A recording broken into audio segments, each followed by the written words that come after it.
Hi class, I have just finished going over everyone's exercise 10 in which you did a topic proposal for me, and based on the topic proposals and some of the other things that I have seen from you, I've noticed that some people are not completely clear on what they should do for this paper and on how to do scholarly research in an academic setting. So I'm going to do a short presentation on how to do that. This PowerPoint presentation is also available to you if you want to reference it in the future. If you go into either week 11 or week 12, those two backpacks on Canvas now have this presentation if you want to look at it again in the future. So here are your research skills for your argumentative research paper that you're writing right now. There are three types of sources that I've talked about or that I've written about. The first one is popular source, the second is substantive, and third is scholarly. For this paper, you won't be using any popular sources. So a lot of the papers that you've written in the past, and even some of the sources that we've looked at in this class have been popular. So this paper is kind of a step up. It is a notch above because it has to be based on credible expert research. A popular source is something that is addressed to a general audience. It can be written by pretty much anybody, and it often includes websites that we consider credible, such as WebMD, About.com, or Huffington Post. So even though we may like those websites to read on a regular basis, we think they're credible, we think they're reliable, they still constitute popular sources, and so they can't be used for this paper. Substantive sources, on the other hand, are addressed to an audience of highly educated people, perhaps experts in the field. They're written by an expert, so this would be a professor, a doctor, or a professional researcher. They usually have letters after their name. These sources include nationally and internationally recognized organizations. So if you are talking about some laws or something legal, something published by the CDC, for example, those would be from substantive sources, so a .gov website. You can also use for your substantive sources well-respected news outlets like the New York Times or the Wall Street Journal. You can also use some magazines that are written to an educated and expert audience. Here, there are some that are the New Yorker, the Atlantic, the Economist, and Wired. Those are ones that I often see students use. There are other ones that you might find more pertinent to your topic. So I'm including this list, this little website that will help you decide if your source is substantive. If you have a source that you are not sure if it's popular or substantive, please email me and I will give you feedback on that. I'll let you know whether you can use it for your paper. So for this paper, you can use 2 or more substantive sources. You can basically use up to as many as you want, as long as you have 8 scholarly sources. So you need at least 8 scholarly sources and 10 sources total. 2 of them can be substantive. Some students will also probably choose to use all scholarly sources, and that is fine as well. So scholarly sources, they are written by experts. They are addressed to an audience of experts. They're based on original research or intellectual inquiry, and they're usually peer-reviewed before publication. Peer-reviewed means that they send them into the journal where they want to publish, and then the editor of the journal will remove their name from the top and send their publication to other experts or their article to other experts in the field, usually 2 or 3 other experts. Then the experts will go through, they'll read it, they'll give comments saying, yes, they may just say, no, this isn't a good article. Or they might say, yes, it's mostly good, but the author needs to fix these few things. And then they'll send it back. It's completely anonymous, so you don't know who reviewed your article.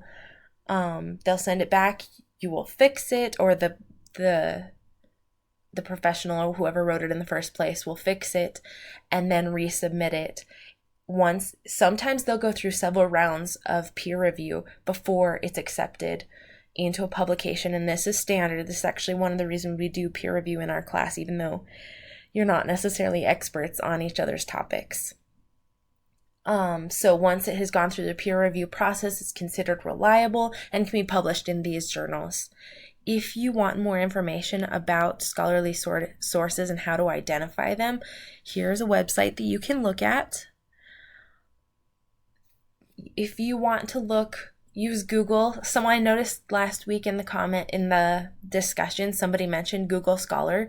Google Scholar will help you find scholarly sources. Sometimes it won't let you link to the original source because you have to have a subscription, but you are lucky being a Weber State student because you can do research that is scholarly through the library website.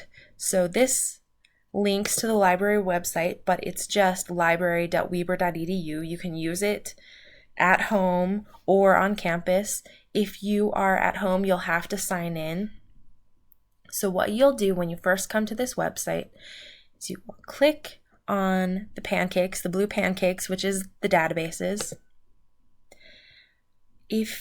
I usually recommend that students start out on Academic Search Premier. It's a good general database, although you can choose specific databases that are better for your field.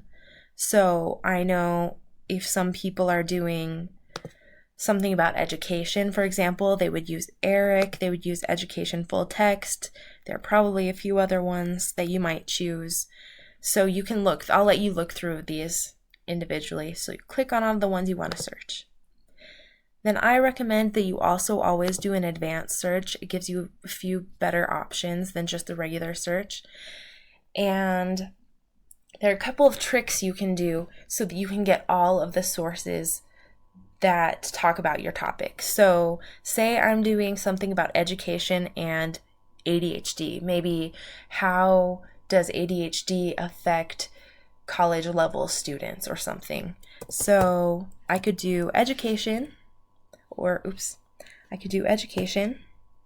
but if I also want to get that also, if I want to get educational or educators maybe, I don't know. There are lots of things I could want.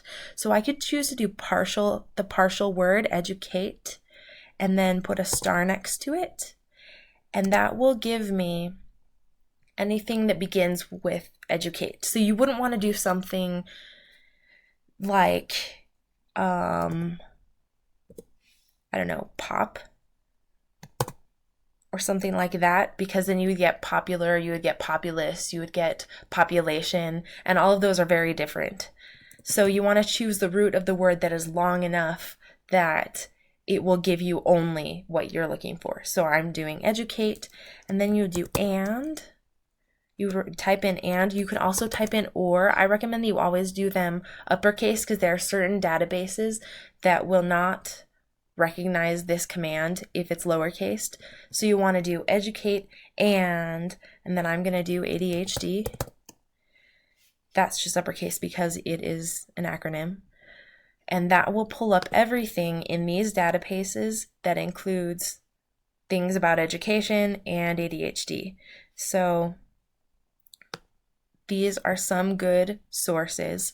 However, this will pull up, for example, we have here at the bottom the screen, now it's in the middle of the screen, Associated Press video. This obviously isn't scholarly or peer-reviewed. So what you'll want to do to get scholarly and peer-reviewed journals, there's a box over here to the side on the left-hand sidebar that you'll click, and that will update so you only get scholarly sources. Once you have these scholarly sources, you can look through them, decide which ones are most applicable to your topic, and choose which ones you want to use for your paper. One thing that I will caution you about is if you are coming up with 4,963 sources or a large number of sources, more than 100 or a couple of hundred, you will probably want to narrow your topic a little bit further. So you might want to add, so education and ADHD, you could do, and college, or this is where you would use the or university, or higher education, Higher education, you might want to put in, if you have a phrase that you want it to stick together, you'd put it in quotes. So this is going to narrow my results, but not cut out things that say university or higher education. I'm getting a little bit less results. It's not as narrow as it probably needs to be to write a good paper, but that gives you some ideas of how to narrow it. I've had students in the past write about education and ADHD in athletes in college. So this gives me 9 results. I only need 8 for the paper, so 9 is actually fine. If you're getting less than 9 results, one thing you can do is click on the full text, PDF full text. This gives us the paper. This one's actually, oh yeah, there it is. This includes references to lots of other papers that I might consider looking at that may not have come up because they weren't connected to this particular database. So here, by looking in the works cited page of my main sources, I can find if there are any sources that lots of people reference. If you see it in lots of different sources, you can know, oh, that's an important one, I better use it. It'll also help me broaden my search terms or my ideas of what I'm going to search by doing that. One other thing I want to show you, and I think some of you probably already know about this, if you just click on it like that, you can find the citation information. So you click on it like that. Here's all of this. This is the information that you need to cite something. You can cite it automatically right here. But the problem with this is that MLA has changed. Oh, they fixed it. Yes, this has the correct citation information. This is the current MLA requirements. So it looks like at least this is fixed. Some of them might not be right. So if you want to find your citation information, this is a good idea. Click over here on the right sidebar to cite and scroll down to MLA, and that's your works cited entry. You want it to look just like that. That is perfect. There are likely to be some that have mistakes, so don't just go on this and assume that it's right. Double check it for yourself. One way to double check it, so here's I went back to the PowerPoint. Here are ideas about how to use the databases. So this is just the list of steps. Here's the research tips that I mentioned. Okay, so citation help. If you're not citing things completely correct, the thing you should do is go to the Purdue OWL website. It gives you all of the current requirements for MLA. These are the things that are new to MLA, added in April 2016. Most of you will be using electronic sources. You'll just scroll down and make sure that you have the correct formatting for yours. This gives a page on a website, an image, an article in a web magazine, article in an online scholarly journal, and it gives examples of each thing. So you want to make sure that your citations look just like these for the MLA citations in your document that you're going to create. So if you have any questions, please email me, and I am happy to help you. Also, feel free to go back to this PowerPoint to find the information that you need in the future.